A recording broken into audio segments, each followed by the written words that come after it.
Hello বন্ধুরা, প্রচণ্ড গরম পড়েছে।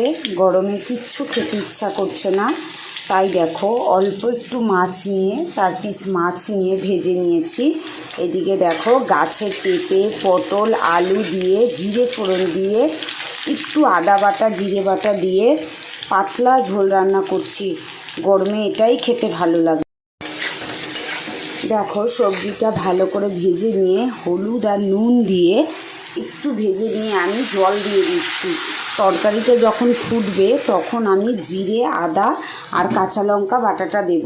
এই ঝোলটা খেলে পেট ভীষণ ঠান্ডা হয়। মশলাটা আমি কষবো না। তোমরাও করে খেয়ে দেখো, গরমে ভীষণ উপকার পাবে। দেখো ঝোলটা টকবক করে ফুটছে। এরপর আমি জিরে বাটা, আদা বাটা আর কাঁচা লঙ্কা বাটাটা দিয়ে দিলাম। কিছুক্ষণ ফোটার পরে আমি মাছটা দিয়ে দেব, দিয়ে গ্যাসটা অফ করে দেব। একটু ফুটুক।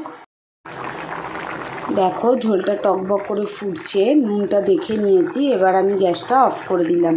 এরকমভাবে গরমে পাতলা ঝোল করে খেয়ে দেখো, শরীরের পক্ষে ভীষণ ভালো। কারণ বাইরে বেরোলে প্রচণ্ড লু বইছে, মানুষের শরীর খারাপ করে। গরমের সময় এরকম ঝোল খাওয়াই খুব উপকার।